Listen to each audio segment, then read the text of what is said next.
set me up now, hasn't it? That really has set me up aficionado. It's a Wonderful Life. Not my life here as a duty manager at the Pavilion, although it could easily be. 1946 film, co-written, produced and directed by Frank Capra. Frank Russell Capra, born Francesco Rosario Capra in 1897, was an Italian-born American film director, producer and writer who became the creative force behind some of the most popular and award-winning films of the 30s and 40s. Born in Italy and raised in Los Angeles from the age of 5, his rags to riches story has led film historians to consider him the American dream personified. Interesting enough, the name Capra comes from the Italian, which means goat. And his biographer said it notes that the English word capricious derives from it and evokes the animal's skittish temperament, adding that the name neatly expresses two aspects of Frank Capra's personality: emotionalism and obstinacy. My ears are burning. Capra became one of America's most influential directors during the 30s, winning 3 Academy Awards, or Oscars as they became known, in 1939, for Best Director from 6 nominations, along with 3 other Oscar winnings from 9 nominations in other categories.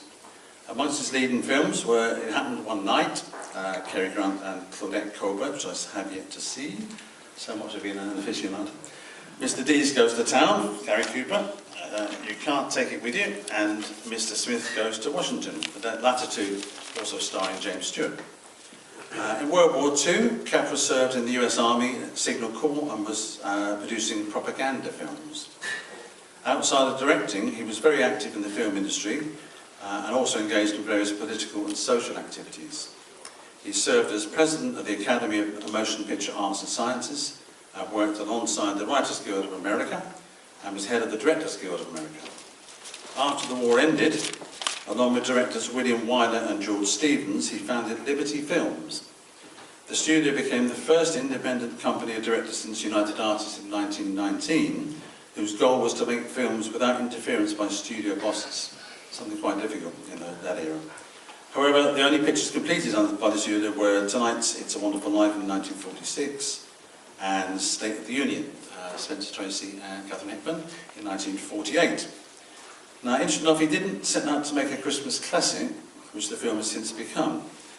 Indeed, despite being nominated for 5 Oscars, Best Picture, Best Actor for James Stewart, Best Director, Best Sound Recording, Best Film Editing, it didn't win any and had very poor box office when it opened in 1946.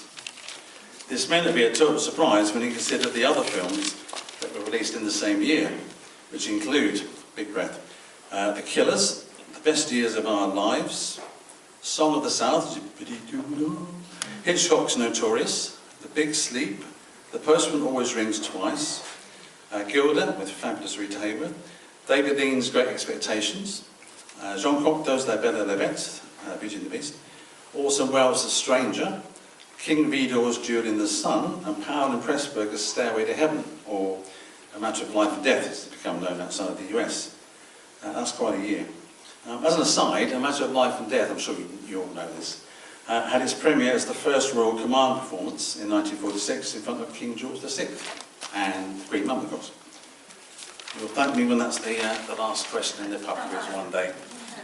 The original idea for It's a Wonderful Life was based on The Greatest Gift, a 1943 short story written by Philip Van Doren Stern, loosely based on Dickens' A Christmas Carol. Capra hired 3 writers, including Dalton Trumbo, who worked on Roman Holiday, but Capra said that they missed the idea completely. A man who was a failure was given the opportunity to come back and see the world as it would have been had he not been born, and he finds out that no man is a failure. Capra loved the idea and is quoted as saying, "This hit me like a ton of bricks. This was a wonderfully humane way of pinning down the importance of the individual, and this has always been the main theme of his films." Unfortunately, pre-production didn't start very well. He'd hired a married couple, Francis Goodrich and Albert Hackett, who had worked on the Thin Man series of films, but the relationship didn't work out. Capra was actually rewriting their work behind their backs with Joe Swerling, which was supposed to be against the rules of the Screenwriting Guild. Goodrich and Hackett pulled out of the project quite early on, although interestingly enough, their names still appear on the credits before Frank Capra's. It's a Wonderful Life was the first film that Capra would co-write, direct and produce. It cost £3.7 million. It's A lot of money even today, back in 1940, about £155 million in today's money, but only grossed £3.3 million on initial release, according to Life magazine. It wasn't until years later that the film would start to be broadcast across America every Christmas. As said before, Capra himself didn't think of it as a Christmas story, he just liked the idea. Having seen the film many, many times, I find it quite difficult to spot any poor performances. I particularly enjoy Lionel Barrymore's turn as Mr. Potter, like Scrooge, the wonderful Henry Travis as Clarence the Angel, and 24-year-old Donna Reed has never looked lovelier, but you'll see for yourself shortly. In the 70s, decades after its premiere, the film's copyright claim expired and it became public domain. This meant that cable companies in the States didn't have to pay any royalties to broadcast it, so it was aired continuously. And thus, Christmas Classic was born. Throughout the 80s, several prominent filmmakers and industry personalities in the States, such as Frank Capra and Martin Scorsese, advocated for Congress to enact a film preservation bill in order to avoid commercial modifications, such as pan and scan and editing for TV of classic films. They saw this as a negative thing. In response to the controversy over the colorization of originally black and white films in the decade specifically, the National Film Preservation Act of 1988 was introduced. This established the National Film Registry, its purpose and the criteria for selecting films for preservation.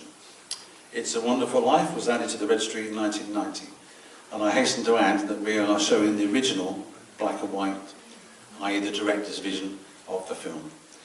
Capra himself lived to the age of 94, only passing away in 1991, and therefore lived to see the film surge in popularity. Some people, myself included, make it a point to watch the film on the big screen every Christmas, so I'm doubly pleased I can see it here at the Our Lovely Pavilion. The film itself often appears in favourites polls, just like Our Lovely Pavilion. Fifth in the Time Out poll recently. Some small trivia for you. The film is actually set in winter, but was actually shot in the heat of the summer. If you look very carefully, you can see some beads of sweat on James Stewart's forehead in some of the scenes. In order to simulate snow, Capra used a combination of soap flakes, chipped ice and fomite, similar to what we use in today's fire extinguishers. These materials were somewhat safer than the asbestos used in many films in the 30s to the 50s, notably including The Wizard of Oz and White Christmas. Another pub quiz question. I'm spoiling you guys. It's also believed that asbestos use in stage installation and stunt clothing contributed to the untimely death of Steve McQueen at age 50, I think, in 1980. In his later years, Capra himself was quoted as saying, "The film now has a life of its own, and I can look at it like I had nothing to do with it at all. I'm like a parent whose kid grows up to be president, and I'm proud that it's the kid that did the work." I quite agree. Enjoy the film.